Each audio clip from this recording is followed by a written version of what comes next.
GeM பக்தி ஆன்மீக அன்பர்களுக்கு அன்பு வணக்கம். குரு அருளாலே உங்களுடைய இல்லங்களிலே எல்லாம் குருவினுடைய திருவருள் நிறைந்திருக்க பிரார்த்திக்கின்றேன். சாய்பாபாவை வியாழக்கிழமை வணங்கினால் நல்லது நடக்கும். உங்களுக்கு எப்பேற்பட்ட தொல்லைகள் துயரங்கள் இருந்தாலும் வியாழக்கிழமை தோறும் 9 வாரங்களுக்கு சாய்பாபா படத்தை வைத்து வணங்கி வாருங்கள். எல்லாம் நல்லதாகவே நடைபெறும்.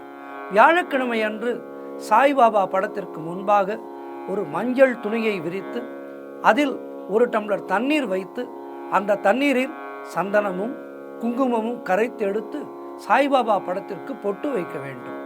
ஓம் சாய் ஸ்ரீ சாய் ஜெய ஜெய சாய். ஓம் சாய் ஸ்ரீ சாய் ஜெய ஜெய சாய் என்ற மந்திரத்தை சொல்லி பூஜை நடத்த வேண்டும். 9 வாரங்களுக்கு வியாழக்கிழமைகளில் இந்த பூஜையை நடத்தி வந்தால் உங்களை சுற்றி இருக்கும் தொல்லைகள், துன்பங்கள், துயரங்கள் விலகி ஓடிவிடும். குடும்பத்திலே மகிழ்ச்சி பிறக்கும். சாய்பாபா வட மாநிலங்களில் மிகவும் சக்தி உள்ளவராக கருதப்படுகின்றார். அவரை வணங்குவோருக்கு அவரே நேரில் வீட்டில் வந்து ஆசீர்வாதம் செய்வதாக சொல்லப்படுகிறது. சாய்பாபா வாழும் காலத்தில் அவரை நேரில் சந்திப்பவர்களுக்கு ஆசீர்வாதம் வழங்குவார். இதன் மூலம் எண்ணற்ற நோய் நொடிகள் விலகி ஓடிவிடும். பணத்தொல்லைகள் நீங்கிவிடும்.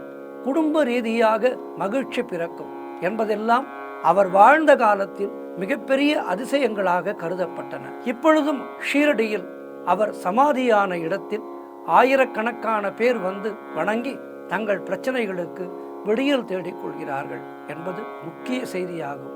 ஓம் குருபியோ நமக. ஜெய ஜெய சாய்நாதா, ஜெய ஜெய சாய்நாதா, ஜெய ஜெய சாய்நாதா. மீண்டும் ஒரு ஆன்மீக நிகழ்ச்சியில் உங்களை சந்திக்கின்றேன். நன்றி, வணக்கம்.